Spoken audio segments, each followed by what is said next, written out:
अस्सलाम वालेकुम, ईशा सुलेमान है। आज हम स्टार्ट करेंगे अपनी एक्सरसाइज 5.3। अच्छा बेटे, 5.3 के अंदर अगर आप क्वेश्चन की स्टेटमेंट पढ़ो, if r of t is the position of vector particle, एक पार्टिकल का एक पोजीशन वेक्टर आपको गिवन है, find the domain and the range. आपने डोमेन भी फाइंड आउट करनी है और रेंज भी at the given point t is equals to 2। Also find first and second derivative. ठीक हो गया। आपको एक वेक्टर गिवन है, एक पॉइंट गिवन है, तीन बातें पूछी गई हैं। First domain, second range, third आपने डेरिवेटिव्स फाइंड आउट करने हैं। ठीक है बेटा, बहुत इजी, बहुत सिंपल एक्सरसाइज होने वाली है। तो स्टार्ट करते हैं। सबसे पहले हम क्या करते हैं, डोमेन लिखते हैं। बेटा डोमेन आपने कैसे लिखनी होती है, आपने तीनों फंक्शंस पे अलग अलग डोमेन चेक करनी होती है। कैसे, देखें। अगर आप सिर्फ पहला क्वेश्चन ही अच्छे से समझ के कर लेते हो तो बेटा आपके इसके जितने पार्ट्स हैं वो बहुत इजी हो जाएंगे आपके लिए। एक्स वाला कौन है, टी प्लस वन। अच्छा बेटे मैं ऐसे लिख रही हूँ, आपके पास वेक्टर कैसे होता है, आई के साथ एक्स कंपोनेंट, वाई के साथ जे कंपोनेंट, जी के साथ के कंपोनेंट। तो हर कंपोनेंट की अलग से डोमेन देख रही हूँ। ठीक है, ओके। देन आप देखो domain of y of t, यानी कि टी स्क्वायर माइनस वन। अच्छा बच्चे आप कलेक्टिव भी लिख सकते हो। ठीक है, लाजमी नहीं है कि अब आपने बिल्कुल सेपरेट ही सारी लिखनी है, बट आपको समझाने के लिए कि आपको पता हो कि कहीं अगर बीच में एरर आ जाए तो आप उसको इजीली आइडेंटिफाई कर सको। अच्छा बच्चे, सबसे पहले इधर से देखें, आपके पास डोमेन एक्स ऑफ टी, अच्छा यहाँ पे वो लिख दिया। चले बेटे अब डोमेन बताएं, टी प्लस वन। अब मुझे ये बात बताएं कि हम जब भी डोमेन देखते हैं हम तीन बातों का ख्याल रखते हैं। ठीक है, कौन सी बातें होती हैं, बेसिकली दो आपके पास पॉइंट्स होते हैं। पहला कि आपके पास डिनोमिनेटर में जीरो नहीं आना चाहिए, दूसरा अंडर रूट में नेगेटिव नहीं आना चाहिए। ये दो आपकी मेन कंसर्न है। बताएं क्या ऐसा कोई डिनोमिनेटर है, नो। इसका मतलब है कि इसका डिनोमिनेटर वाला एरर भी नहीं आएगा। क्या इस पर अंडर रूट है, नहीं, तो नेगेटिव साइन से भी फर्क नहीं पड़ेगा।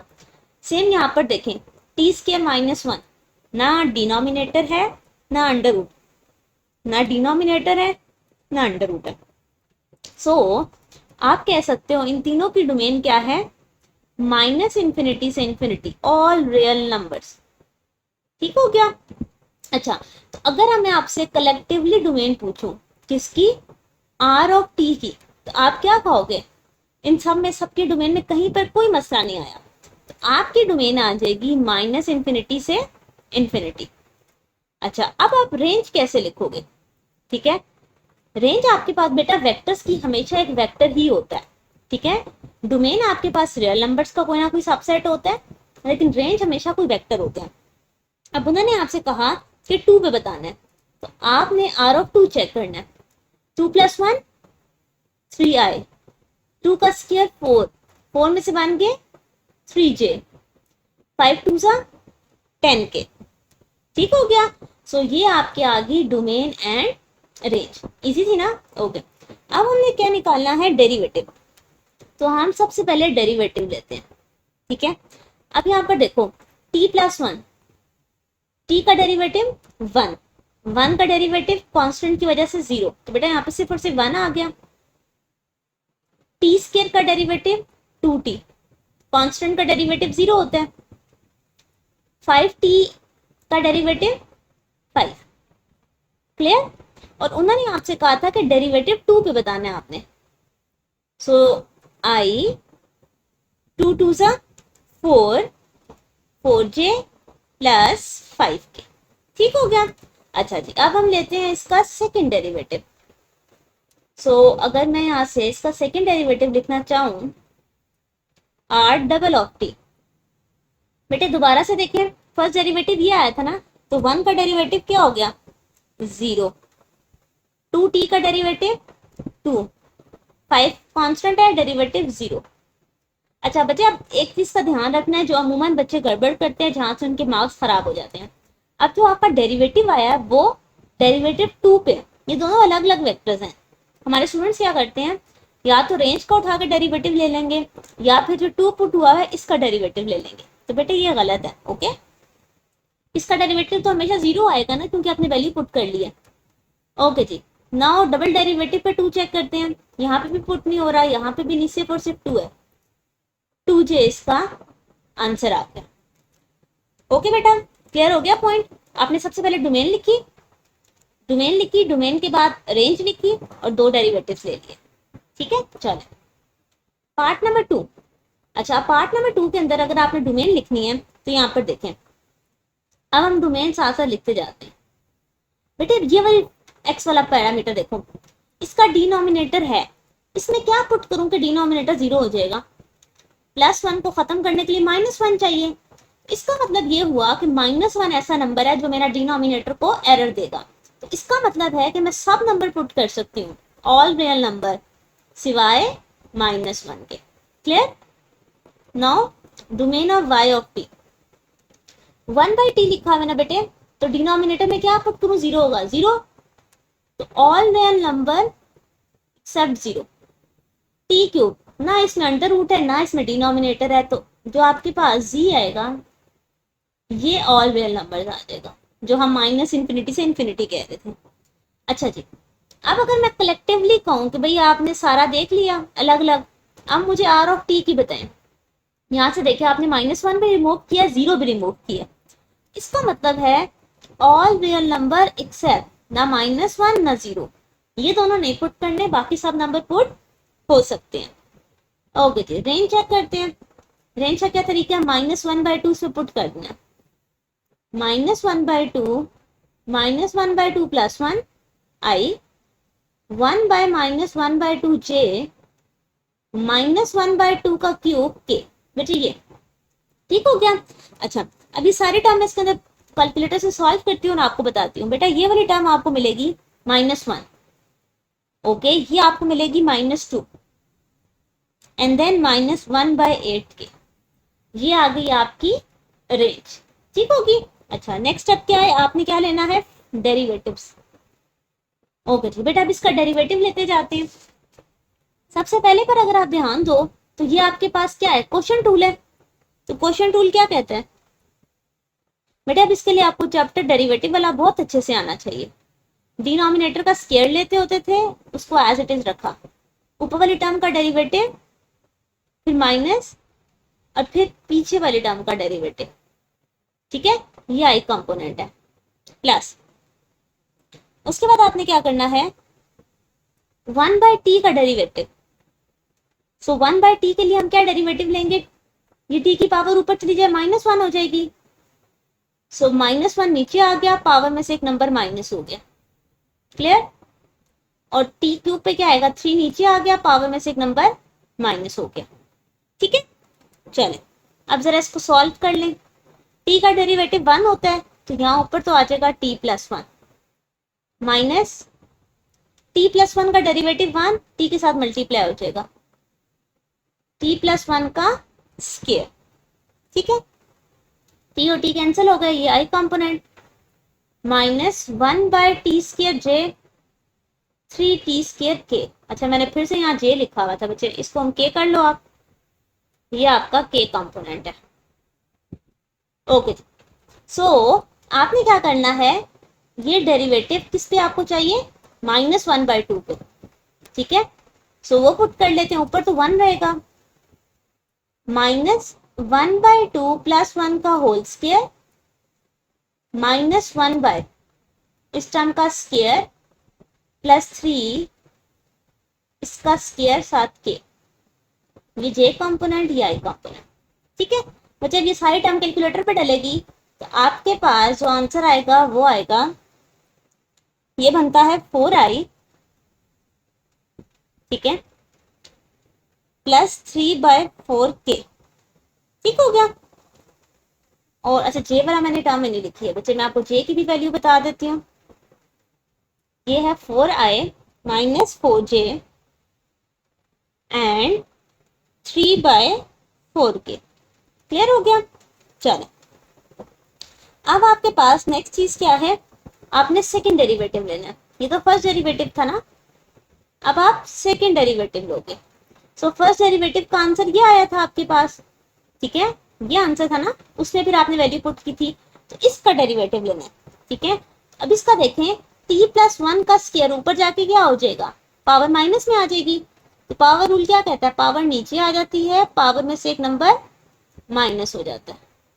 यहां से देखिए, ये भी पावर ऊपर है, -2 जब नीचे आएगा वो और ये माइनस +2 हो जाएगा, एक और पावर में से नंबर कम हो जाएगा।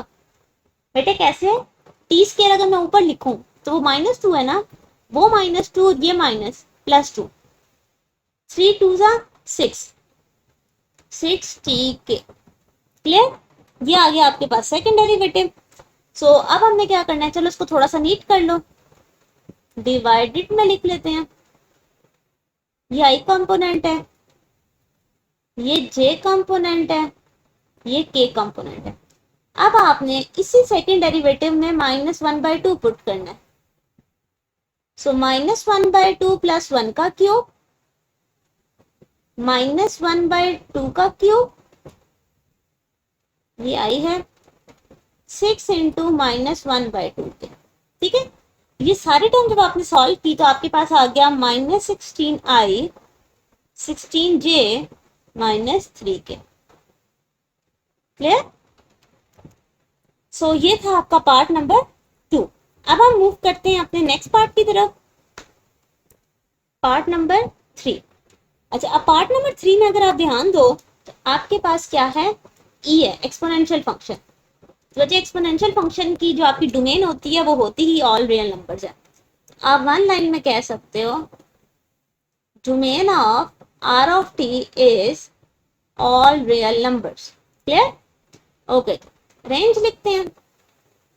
बेटा रेंज का मतलब है ln(2) इसमें पुट करना है, r ऑफ ln(2), चलें जी, e की पावर ln(2i) 2/9 e की पावर ln(2) बाहर है बच्चे, 2t लिखा हुआ ना, 2 ln(2) + 5 e की पावर -ln(2) के। ठीक है, अच्छा अब उससे क्या होगा बेटे, अब यहाँ पर रेंज समझे, ln और e हमेशा एक दूसरे को क्या करते होते हैं, कैंसिल करते होते हैं। तो यहाँ से क्या आ गया 2i प्लस, अब ये डायरेक्ट तो कैंसिल नहीं, इसको कह रहा है इसके पास 2 है तो बेटा आपने रूल पढ़ा हुआ है कि पावर में चला जाएगा। ठीक है, ये कहाँ चला जाएगा, पावर में। तो क्या बनेगा 2/9 e ln(2) स्क्वायर। ठीक है, जे सेम ln(2) की पावर -1। अब ln और e आपस में क्या हो गए हैं, कैंसिल होते हैं।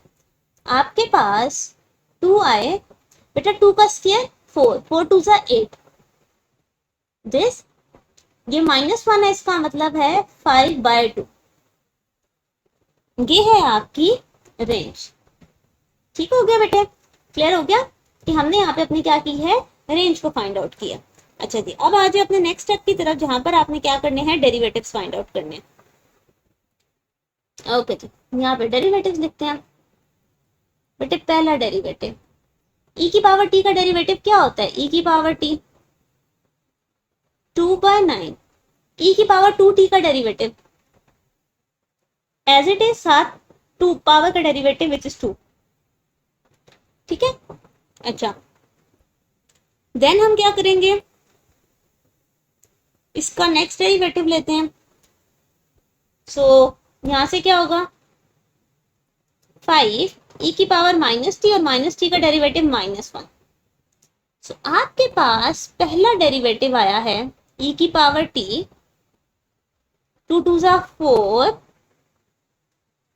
j -5 this. अच्छा, अब इसके अंदर ln वाली वैल्यू पुट करने से पहले ही मैं दूसरा डेरिवेटिव भी ले लेती हूँ। ठीक है, ताकि मैं बाद में एक साथ दोनों में वैल्यूज पुट कर सकूं। बेटे इसी का सेकंड डेरिवेटिव ले लें, ये एज इट इज। अब देखें 4/9 एज इट इज, e की पावर 2t और 2t का डेरिवेटिव 2, -5 -t का डेरिवेटिव -1। तो आपका सेकंड डेरिवेटिव बनेगा e की पावर t 4 2 8/9 -+ 5 दिस। क्लियर, अब जरा मैं इसको हाईलाइट कर दूं ताकि आपको याद रहे। ये आपका फर्स्ट डेरिवेटिव है विच इज इक्वेशन नंबर 1, ये आपका second derivative which is equation number 2। अब आपने क्या करना है, आपने 1/1 जो t is equal to ln(2) है, ठीक है, t is equal to ln(2) put करना है दोनों में। चलिए स्टार्ट करते हैं बच्चे। t is equals to ln of 2 in 1, ठीक है। सो पहले डेरिवेटिव में जब ln ऑफ 2 पुट करेंगे, ये रहा बेटे, e की पावर ln ऑफ 2 4/9, e की power 2 ln of 2j, e की power minus ln of 2k। अब ये स्टोरी मैं आपको यहाँ पहले भी बता चुकी हूँ कि आपने डायरेक्ट तो नहीं लिख सकते, आपको ये पावर ऊपर लेके जानी होती है, ठीक है। ये और ये तो कैंसिल हो गए, यहाँ सिर्फ 2 रह गया। बच्चे अब देखें, ये 2 जब इसकी पावर में जाएगा, तो चले लिख लें फिर आपको कंफ्यूजन ना हो। 2 का स्क्वायर j -5 e की पावर ln ऑफ 2 की पावर -1, ये माइनस भी पावर में चला गया, ये 2 भी। अब आपके पास क्या रह गया, 2 आए, 4 4 जा 16, ठीक है, 16/9, और ये आ जाएगा -5/2 के। क्लियर? इसको हाईलाइट कर देती हूँ, दिस वन। ओके, अब वापस से r डबल प्राइम में भी ln ऑफ 2 पुट करते हैं। चलो 1 और 2 दोनों में पुट किया। अच्छा यहाँ पर देखें, e की पावर ln ऑफ 2, ठीक है। अच्छा इसको थोड़ा सा पीछे से लिखती हूँ ताकि हमारे पास स्पेस का एरर ना रहे, ठीक है, ताकि आप इजीली सॉल्व कर सको। सो r double prime of ln of 2, e की power ln of 2 I 8/9, e की power 2 ln of 2 j plus 5 e की पावर माइनस ln ऑफ 2 के। तो ये कैंसिल हो गया, सिर्फ और सिर्फ 2 आई रह गया। 8/9, अगेन ये 2 पावर में चला गया, और ये -1 भी पावर में चला गया। ये प्लस हो गया तो पावर है -1 आ गया। बेटे आप ln और ये आपस में कैंसिल हो गए। सो आपके पास सेकेंड डेरिवेटिव में आंसर आया 2 आए, 4 8 जा, ठीक है। सो आपके पास यहाँ से आएगा 8 4 जा 32, ठीक है। ओके, दिस वन, और ये j आ गया बेटे, ये माइनस पावर माइनस है, नीचे आके पॉजिटिव हो जाएगी। This is your required solution for part number 3। Clear? Okay जी बेटा, मूव करते हैं नेक्स्ट पार्ट नंबर 4। चल इंटरेस्टिंग है, t0 है, t0 हो तो जल्दी सॉल्व हो जाता है। चलिए सबसे पहले आपने क्या करनी है, डोमेन। तो हम डोमेन लिखते हैं बेटे, डोमेन ऑफ अलग अलग करके लिखते हैं क्योंकि इस बार ट्रिग्नोमेट्रिक फंक्शन भी है ताकि आपको मुश्किल ना हो। x ऑफ t, बेटे आपके पास कॉस की या साइन की डोमेन हमेशा ऑल रियल नंबर्स होती है, ठीक है, ये बात याद रखनी है। tan और सीकेंड वगैरह में एरर आता है, बाकी इनकी डोमेन ऑल रियल नंबर्स होती है। और 5t में वैसे कोई मसला नहीं है, ना इसकी डिनोमिनेटर में 0 है, ना ही इसकी अंडर रूट में मसला है। सो अगर कोई मसला नहीं आया तीनों के तीनों फंक्शंस में, तो ओवरऑल जो डोमेन है आपके r ऑफ t की, वो क्या हो गई, ऑल रियल नंबर्स। क्लियर? और अगर मैं आपसे कहूं कि मुझे इसकी रेंज बताएं, तो t की जगह 0 पुट करना पड़ेगा। चलिए t की जगह 0 पुट करो तो cos 0 हो जाता है। बच्चे cos 0 हमेशा आपको 1 देता है, तो क्या आ जाएगा i। साइन 0 पुट करने से 0 हो जाता है, तो j खत्म हो गया। t की जगह भी 0 पुट किया तो भी 0 हो गया, ऐसे लिख देते हैं। सो सिर्फ और सिर्फ आई है इसकी रेंज। क्लियर? चले अब हमें क्या करना है, हमने डेरिवेटिव्स देने हैं। कॉस का डेरिवेटिव हमने क्या पढ़ा था, माइनस साइन 2t, और ये जो एंगल है इसका डेरिवेटिव दोबारा से लेते हैं, तो 2t का derivative 2 plus 3 as it is, sine का डेरिवेटिव cos 2t और साथ 2 आ जाएगा, 2t का डेरिवेटिव, 5t का डेरिवेटिव सिंपल 5। क्लियर? तो ये बनेगा -2 sine 2ti plus 3 2 6 cos 2tj plus 5। Clear? ये आ गया आपके पास फर्स्ट डेरिवेटिव। अब आपने इसी डेरिवेटिव में 0 पुट करना है। बेटा साइन में 0 पुट करो, ये टर्म 0 हो जाएगी, ठीक है। सो 0 आए, यहाँ पर 0 पुट करोगे तो cos 0 से 1 आ जाएगा, 1 6 6। यहाँ पे कुछ t है ही नहीं तो ये एज इट इज आएगा। So this will be equals to 6j 5k। Clear? Okay जी। अब हम लेते हैं second derivative, -2 as it is. Sine का डेरिवेटिव cos t और एंगल का डेरिवेटिव दोबारा से cos का डेरिवेटिव माइनस साइन और एंगल का डेरिवेटिव 2 फिर से, 5 का डेरिवेटिव 0। चलो हम इसको नीट करें, ये 2 और 2 4 हो गया। दिस टाइम 6 2 12, -12 आ गई, -8 पे लिख रही हूं मैं, और k तो लिखने की जरूरत ही नहीं। ठीक है, अब इसके अंदर हम लोग 0 पुट करते हैं, तो cos 0 से क्या आएगा 1, तो बेटे -4 आए और ये खत्म हो जाएगा 0। यही आपका आंसर है। बच्चे आप कैलकुलेटर से सारी वैल्यूज देख सकते हो। अगर तो आपने अच्छे से ट्रिग्नोमेट्री फर्स्ट ईयर में की हुई है तो आपको ये फिंगर टिप से पता होगा कि साइन cos 0 या 90 वगैरह पे क्या आंसर देते हैं। क्लियर? ओके। Question number 2। अच्छा, क्वेश्चन नंबर 2 इंटरेस्टिंग है। उन्होंने आपसे कहा है कि हमने जो आपको वेक्टर दिया है, वेलोसिटी फाइंड आउट करें और एक्सेलरेशन फाइंड आउट करें। किस पे? t0 पे। अब यहाँ से अगर आप समझो, वेलोसिटी और एक्सेलरेशन किसे कहते हैं बेटे? कोई भी आपके पास वेक्टर है, यानी कि पोजीशन वेक्टर है, आप उसका फर्स्ट डेरिवेटिव लोगे यानी कि रेट ऑफ चेंज, तो वो क्या आ जाएगी? वेलोसिटी। सेकंड डेरिवेटिव लोगे, वेलोसिटी का रेट ऑफ चेंज क्या होता है? एक्सेलरेशन। अब आपने ये बात याद रखनी है बेटे, पेपर में अगर वर्ड यूज हो जाए एक्सेलरेशन या वेलोसिटी, तो इसका हरगिज मतलब ये नहीं है कि आपको यही ना पता हो कि आपने वेलोसिटी और एक्सेलरेशन किसे कहते हैं। ठीक है, तो आपको ये बात पता होनी चाहिए कि फर्स्ट डेरिवेटिव लेने से आपको वेलोसिटी मिलती है, सेकंड डेरिवेटिव लेने से आपको एक्सेलरेशन मिलती है। क्लियर? ओके, स्टार्ट करते हैं। बेटे सबसे पहले डेरिवेटिव्स लेते हैं।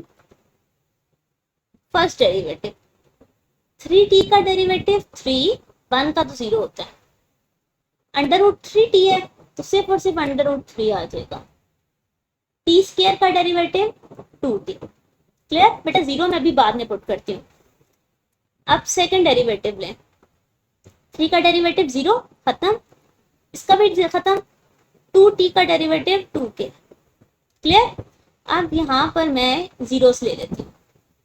बेटे यहाँ 0 पुट करने से भी 3 आ ही रहेगा, √3j।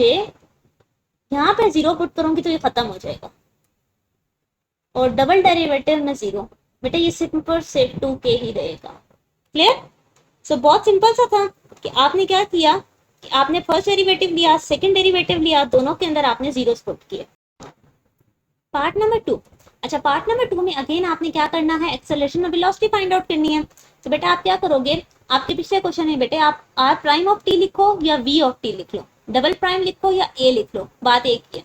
सो पिछली बार हमने डबल प्राइम्स लिखे हैं, अब मैं a लिखूंगी, v और a लिखते हैं। फर्स्ट डेरिवेटिव का मतलब है वेलोसिटी। बेटे t बाय √2, तो t का डेरिवेटिव 1 होता है, ये टर्म एज इट इज आ गई। t बाय √2 मतलब 1 बाय √2, 16 2 जा हमारे पास क्या होता है? 32, सो -32। ठीक हो गया? सो ये आ गया आपके पास जे। देन आपने क्या करना है? 2t का डेरिवेटिव सिंपल 2, तो ये आपके पास आ गया फर्स्ट डेरिवेटिव। ठीक है, ओके जी। यहाँ पे साथ t आ गया, t स्क्वायर के साथ एक t है। ओके जी, अब मूव करते हैं। इसी में जो है हम लोग 0 पुट करेंगे।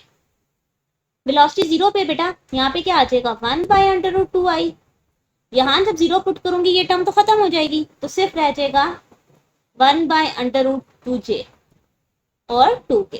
ठीक है, अच्छा जी। अब हम क्या करेंगे? डबल डेरिवेटिव लेंगे जिसको हम एक्सेलरेशन कहेंगे। ठीक है, अब इसका डेरिवेटिव बेटे, कांस्टेंट का डेरिवेटिव 0, इस कांस्टेंट का डेरिवेटिव भी 0 है, 32t का 32, और ये कांस्टेंट का भी 0। सो बेटे आपके पास एक्सेलरेशन का फैक्टर क्या आया? -32j। अब जब आप इसके अंदर 0 पुट करोगे तो बेसिकली आपके पास क्या आएगा? सेम। क्योंकि इसमें टी नहीं है ना, जहां टी होगा वहां जीरो पुट करना होता है। सो ये है आपके पास रिक्वायर्ड रिजल्ट। ठीक हो गया। चलो पार्ट नंबर 3, आपके पास अगेन आर ऑफ टी का फंक्शन है। तो हम सबसे पहले क्या करेंगे, डेरिवेटिव लेंगे। पहला डेरिवेटिव जिसको हम वेलोसिटी कहते हैं, बेटे ln का डेरिवेटिव क्या होता है, 1 बाय फंक्शन, जो भी फंक्शन है, और साथ फंक्शन का डेरिवेटिव, ये ले टी स्केयर का डेरिवेटिव 2t, और कांस्टेंट का तो 0 होता है। tan इनवर्स ऑफ t, बेटा tan इनवर्स का डेरिवेटिव होता है 1 प्लस टी स्केयर।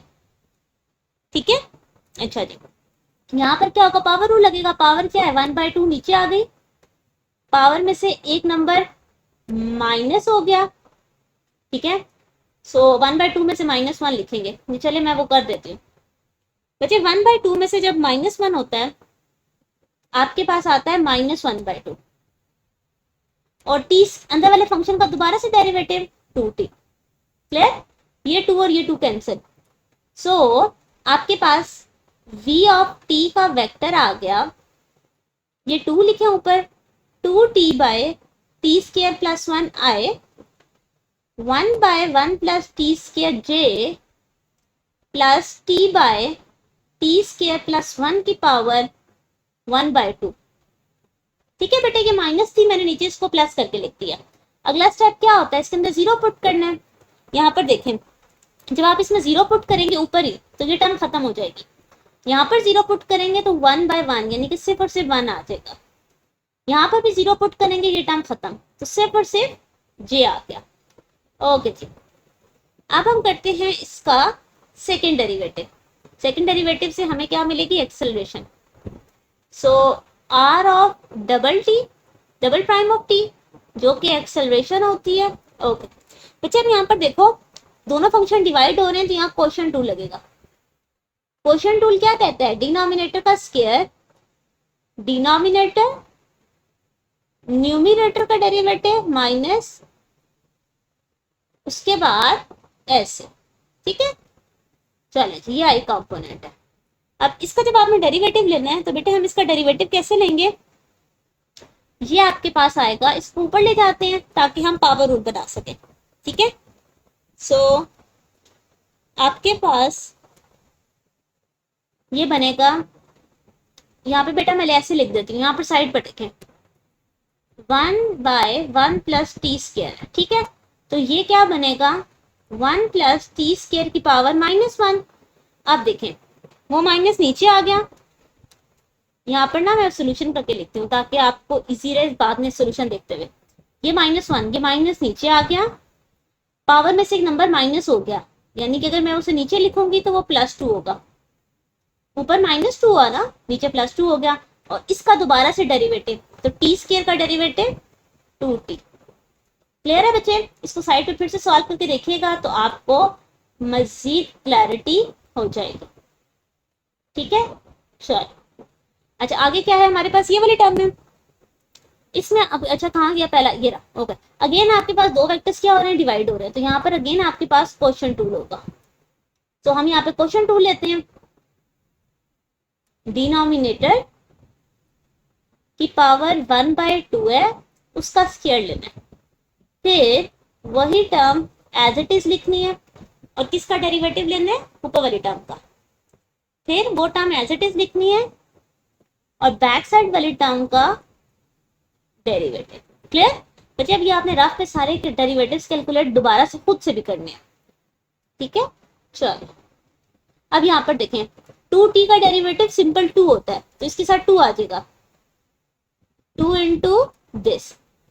अब यहाँ पर देखें, 2t तो एज इट इज है, टी स्केयर का derivative 2t, so divided by this term, ये आई कंपोनेंट माइनस, ये तो सॉल्व हुआ, इसको और ऐसे सॉल्व करने की जरूरत नहीं है, और वैसे भी जब 0 पुट करूंगी टर्म ही खत्म हो जाएगी। ओके, इसको थोड़ा सॉल्व करना बेटे, t का डेरिवेटिव 1, तो ये एज इट इज आ गया की पावर 1/2। यहाँ पर डेरिवेटिव जरा लेने पड़ेंगे, -t लिखा बेटे, पावर नीचे आ गई 1/2, पावर में से एक नंबर माइनस हो गया, और दोबारा से फंक्शन का डेरिवेटिव 2t। ठीक है। और यहाँ पर आ गया टी स्केयर प्लस 1। ये 2 और ये 2 कैंसिल होने थे। ठीक है बच्चे, यहाँ तक कोई कंफ्यूजन कि मैंने क्या किया है, सिर्फ और सिर्फ पावर रूल और क्वोशिएंट रूल जो हमारे रूल्स थे वो यूज किए। आगे मूव करते हैं फर्दर। बट इसको मल्टीप्लाई कर दो, 2t square plus 2 minus 4t square divided by t square plus 1 का होल स्केयर। ठीक है, यह काम करते हैं बच्चे, इतनी वो करें, हम डायरेक्ट इसमें जीरो पुट कर देते हैं। उससे हमें ये होगा कि वैसे भी जीरो पुट करने से टर्म खत्म हो जाती हैं, हमें इतनी ज्यादा कैलकुलेशन नहीं करनी पड़ेगी। चलो, अब जो भी एक्सेलरेशन आई उसमें जीरो पुट करते हैं। बेटे यहाँ पर देखो, यहाँ जीरो से ये टर्म खत्म, यहाँ जीरो पुट करने से यहाँ 1 बचेगा, 1 2 जा 2, और डिवाइड में देखे 0 में 1 ऐड किया 1, तो वो एज इट इज 1 डिवाइड हो गया, फर्क नहीं पड़ता। यहाँ पे t 0। ठीक है, चलिए यहाँ पे देखें, जब ये वाला t 0 होगा तो ये पूरी टर्म 0 हो गई। ठीक है, यहाँ पर देखें 0 पुट किया तो 1 रह गया, 1 की कुछ भी पावर हो तो 1 ही होती है, नीचे भी 1 है 1 के। क्लियर? सो एक्सेलरेशन 0 पे देगी 2i प्लस k। ये है आपका रिक्वायर्ड सोल्यूशन। ठीक हो गया। सो हमें थर्ड पार्ट में भी अपने एक्सेलरेशन और वेलोसिटी फाइंड आउट किया। पार्ट नंबर 4 देखते हैं। सबसे पहले पहला डेरिवेटिव जिसको हम वेलोसिटी कहते हैं। बेटे 4/9 एज इट इज, इस पे पावर रूल लग जाएगा, पावर नीचे आ गई, पावर में से एक नंबर माइनस हो गया, पावर में से एक नंबर माइनस हो तो 1/2 रह जाता है। ठीक है, 1/2। अब यहाँ पे देखिए 4/9 एज इट इज, पावर नीचे आ गई, पावर में से एक नंबर माइनस हो गया, और 1/3 t का 1/3 ये j है। चलो सब जरा सा इसको सॉल्व करते हैं।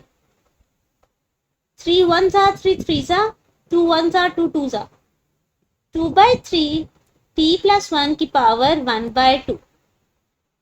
अगेन 2 2 जा 4 3 3 जा, तो ये बनेगा अगेन 2/3 1 माइनस टी की पावर 1/3 के। क्लियर? सो अब मैं काम करती हूँ, इसमें 0 पुट कर देती हूँ। बेटे यहाँ 0 पुट करो तो सिर्फ 1 रह जाएगा, तो 1 की कोई भी पावर 1 होगी, तो सिंपल 2/3 आए। अगेन 0 पुट करने से सिर्फ 1 रह गया, 2/3j और 1/3 के। क्लियर? सो यहाँ पर हम लोगों ने वेलोसिटी फाइंड आउट कर ली। अब हम चलते हैं नेक्स्ट और अपनी एक्सेलरेशन की तरफ चेक करते हैं। सो अगर मैं r ऑफ t का डबल डेरिवेटिव लूं, जो कि मेरे पास एक्सेलरेशन होगी, बच्चे ये वेलोसिटी इसका डेरिवेटिव ले, 2/3 एज इट इज, यहाँ से पावर नीचे आ जाएगी, पावर में से एक नंबर माइनस हो जाएगा। ओके, सो हमारे पास पावर में -1/2 आ गया। उसके बाद हम क्या करेंगे, फंक्शन का डेरिवेटिव, t प्लस 1 का डेरिवेटिव क्या होता है आपके पास 1, सो 1 का डेरिवेटिव 1 एज इट इज लिखा, आया आ गया, प्लस 2/3 एज इट इज। अब इसके ऊपर क्या लगेगा, पावर रूल, पावर नीचे आ गई, पावर में से एक नंबर माइनस हो गया, और फंक्शन का डेरिवेटिव लेना है, 1 का तो 0 होता है, t का होता है 1, तो -1 साइड पर आ गया, ये आपके पास j 1/3 के कांस्टेंट का डेरिवेटिव हमेशा 0 होता है। सो अगर यहाँ पर आप एक्सेलरेशन का वेक्टर लिखते हो, तो ये आपके पास क्या बनेगा, 1/3 t प्लस 1 की पावर -1/2 आए, ये 2 और 2 कैंसिल, ये माइनस यहाँ आ जाएगा, -1/3 1 माइनस टी की पावर -1/2j। क्लियर? ओके जी। उसके बाद हमने क्या करना होता है, एक्सेलरेशन को 0 पे चेक करना है। सो जहां जहां पे टी है वहां 0 लिखेंगे, 0 प्लस 1 1, 1 की कोई भी पावर हो 1 ही रहती है, सो 1/3 आए -1/3। बेटा यहाँ पे भी 0 पुट करोगे 1 रह जाएगा, 1 की कोई भी पावर हो अगेन 1 ही रहती है। This is your required solution for part number 4। ठीक है, हमने क्या किया, हमने सबसे पहला डेरिवेटिव लिया तो वेलोसिटी आ गई, सेकंड डेरिवेटिव से एक्सेलरेशन आ गई। मूव करते हैं नेक्स्ट, क्वेश्चन नंबर 3। अच्छा, क्वेश्चन नंबर 3 में लिखा हुआ है find the scalar value function in terms of magnitude. आपके पास जो वेक्टर गिवन है आपने क्या करना है, उसका मैग्नीट्यूड फाइंड आउट करना है। ओके, सो बेटे यहाँ पे जरा समझ लें, अगर आपके पास कोई वेक्टर गिवन है आई कंपोनेंट, जे कंपोनेंट और जी कंपोनेंट, ठीक है, तो जब आपने उसका मैग्नीट्यूड लेना होता है बेटे, साइड पर आप ये बार लगाते हो जिसे एब्सोल्यूट कह रहे होते हैं, उसके बाद आप अंडर रूट लेते हो, आई वाली जो भी टर्म है उसका स्क्वायर, वाई वाली टर्म का स्क्वायर और जी के वाली टर्म का स्क्वायर। ठीक हो गया, आई जे के जो ये तीनों इसके साथ टर्म्स होती हैं उनका हम स्क्वायर लेते हैं, आई जे के नहीं लिखते क्योंकि हमें एक स्केलर वैल्यू चाहिए। उसके बाद इसको आप थोड़ा सा सॉल्व करोगे जितना हो सके, यही आपका मैग्नीट्यूड है। ओके जी, सो हम इसको स्टार्ट करते हैं। हमने अगर मैग्नीट्यूड लेना है आर ऑफ टी का, सो क्या आएगा, under the root 3t minus 7 इसका स्क्वायर, यहाँ पर क्या है टी का स्क्वायर प्लस ये क्या टर्म है माइनस टी का स्क्वायर। अच्छा, आप यहाँ पर बहुत इंपॉर्टेंट चीज जो बच्चे अमूमन यहाँ पे मिस्टेक करते हैं जिसकी वजह से उनके मार्क्स डिडक्ट हो जाते हैं, बेटे देखो ये माइनस आपने बाहर नहीं लिखना, यहाँ पर देखो प्लस के बाद जी का स्क्वायर है, जो भी टर्म है उसका स्क्वायर, तो जी में माइनस टी स्क्वायर आ रहा है, सो माइनस टी स्क्वायर का स्क्वायर। चलें इसको ओपन करते हैं, ए माइनस बी का whole square, a square plus b square minus 2ab यानी कि 4090 प्लस टी स्क्वायर का स्क्वायर क्या हो गया पावर 4 और माइनस का स्क्वायर प्लस होता है। इसमें से जो टर्म्स आपस में सॉल्व हो रही है उनको सॉल्व कर देते हैं ताकि हमारे पास मैग्नीट्यूड आ जाए। सो टी की पावर 4 सबसे पहले लिखा, 9 लिया और प्लस 1 कितने हो गए 10, टी की पावर 2 माइनस 42t प्लस 49। अब ये और तो सिंप्लीफाई नहीं हो सकता, so this is your required solution for part number 1। Part number 2 में देखो सेम आपके पास फंक्शन गिवन है, आपने उसका मैग्नीट्यूड फाइंड आउट करना है। ओके जी, सो आर ऑफ टी का मैग्नीट्यूड सबसे पहले अंडर रूट में लिखते हैं, टी बाय अंडर रूट 2 इसका square, t by under root 2 plus 16 t square इस टर्म का स्क्वायर प्लस अगेन बेटा ये माइनस ब्रैकेट के अंदर है इस टर्म का स्क्वायर। क्लियर? ओके बच्चे यहाँ पे देखिए टी का स्क्वायर का मतलब है टी का स्क्वायर, अंडर रूट 2 का स्क्वायर तो क्या आएगा सिंपल 2, देखें अंडर रूट 2 का स्क्वायर का मतलब है 2, this one plus a plus b का होल स्क्वायर, तो a square plus b square, बेटा 16 का स्क्वायर 256, टी स्क्वायर का स्क्वायर पावर 4 प्लस 2ab, तो ये आ जाएगा आपके पास। यहाँ पर देखें 2 का स्क्वायर 4 और टी की पावर 4। क्लियर? ओके जी, अब हम सॉल्व करते हैं, जो टर्म्स आपस में ऐड हो सकती है 256 और 4 ऐड हो सकता है और ये हाफ हाफ ऐड हो सकते हैं, so we will get 256 t की पावर 4 और इसको इसके अंदर ऐड कर देते हैं ना। अच्छा ये 4t स्क्वायर है बच्चे, 4t स्क्वायर, तो ये तीनों ऐड हो सकते हैं, 256 एज इट इज आएगा। ओके जी, plus 32 by under root 2 t cube, उसके बाद स्क्वायर वाली टर्म्स है बेटे, यहाँ पर देखें ये हाफ है और ये हाफ है, हाफ और हाफ कितने हो गए 1, 1 और 4 5। चलो ये आ गया आपके पास सोल्यूशन। क्लियर? मूव करते हैं नेक्स्ट पार्ट नंबर 3। अब पार्ट नंबर 3 में आपके पास ln वाला फंक्शन है, सो हम सॉल्व इसको फिर भी वैसे ही करेंगे। चले आर ऑफ टी मैग्नीट्यूड लिखा, सबसे पहले आप लिखोगे ln of T square plus 1 इस टर्म का स्क्वायर, फिर tan का स्क्वायर और फिर सीकेंड का स्क्वायर। क्लियर? अच्छा जी, सो अब आप यहाँ पर देखो तो बेटे इसके अंदर अब आपको इसको ज्यादा ओपन करने की जरूरत नहीं है, क्यों? अब देखो यहाँ से आप क्या ही कर सकते हो, ये पावर नीचे आ सकती है, मैक्सिमम ये काम हो सकता है, tan square T plus secant square T, इसके अंदर आप आइडेंटिटी यूज कर सकते हो, कौन सी? आप इनमें से किसी एक की जगह लिख सकते हो। फॉर एग्जाम्पल सीकेंड की जगह मैं लिख सकती हूँ 1 प्लस tan स्क्वायर टी, ठीक है वो लिख लेते हैं, सो ये बन जाएगा ln of T square plus 1 का स्क्वायर, ठीक है, plus tan square T plus 1 plus tan square T, ठीक है। सो ये आपके पास बन जाएगा। वैसे बेटा आप इसको ये आंसर कह सकते थे, बट मैंने फिर अब इसमें वैल्यू डाल दी है तो आपको एक दो स्टेप्स कर देती हूँ। तो ये बन जाएगा 2 times tan square T. Clear? So this is your required solution for part number 3।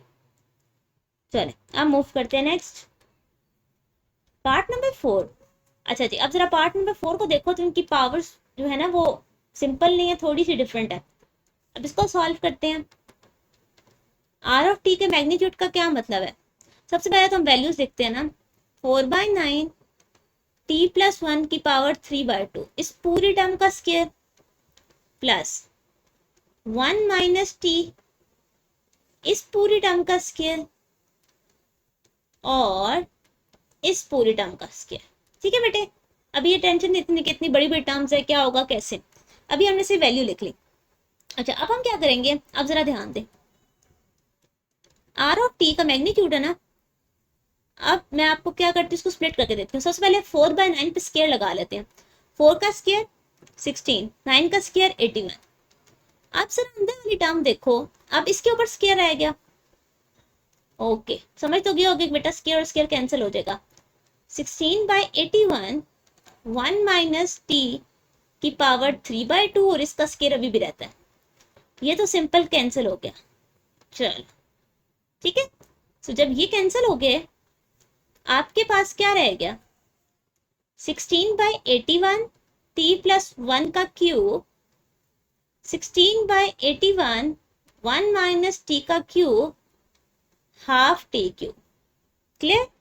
अच्छा अब एक काम करते हैं, फार्मूला ओपन कर देते हैं। तो हमें क्यूब के फार्मूलाज ऑलरेडी आते हैं, यहाँ साइड पर भी आपको लिख देती हूँ। a प्लस बी का whole cube, a cube b cube 3a square b 3ab square. ठीक है, ओके जी।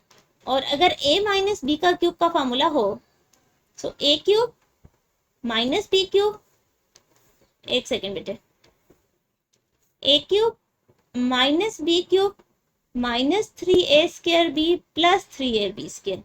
अमूमन बच्चे क्या करते हैं, इन सारी जगह माइनस करते हैं बेटा, ये प्लस में होता है। ओके जी, कंटिन्यू करते हैं अपनी एक्सरसाइज।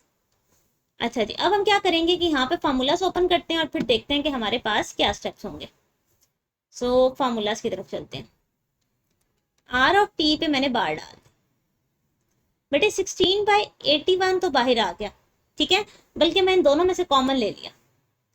चलो टी प्लस 1 का क्यूब है, फार्मूला ओपन करते हैं, a cube plus b cube 3a square b 3b square plus, अब ये फार्मूला ओपन करते हैं, a cube b cube this और दिस, और इसके साथ ये टर्म आ गए। ठीक है, इसको तो भी हमने यूज ही ना किया, हम इनको देखते थे। अब देखो क्या क्या टर्म्स कैंसिल आउट हो रही हैं, टी क्यूब कैंसिल हो गया, 3t कैंसिल हो गया, ओके और नहीं कैंसिल हुआ। सो हमारे पास क्या आ चुकी है टर्म, 16/81 ब्रैकेट में रह गया 2 प्लस 3 और 3 6 दिस प्लस, अच्छा 1/3 का स्क्वायर 9 है ना बच्चे, यहाँ 9 आता है, 1/9 लेके चल रहे हैं। स्क्वायर से तो ये कैंसिल हुआ ना, 1/3 का तो स्क्वायर वहीं का वहीं है, 1/9 ठीक हो गया। चलो अब इसको अंदर मल्टीप्लाई कर दो, तो ये आपके पास बन जाएगा 16 2 जा 32, 32/81 96/81 टी स्क्वायर 1/9 टी क्यूब। तो ये है आपका रिक्वायर्ड सोल्यूशन। चाहो तो अरेंज करके लिख लो, हाईएस्ट टर्म पहले, सेकंड हाईएस्ट और last, but this is your required solution. और यहाँ पर आपकी एक्सरसाइज कंप्लीट होती है। ठीक है, सो आपको जहाँ कहीं पे भी प्रैक्टिस करते एरर आए तो आप मुझसे व्हाट्सएप पर सोल्यूशन पूछ सकते हो। ओके जी, अल्लाह हाफिज़।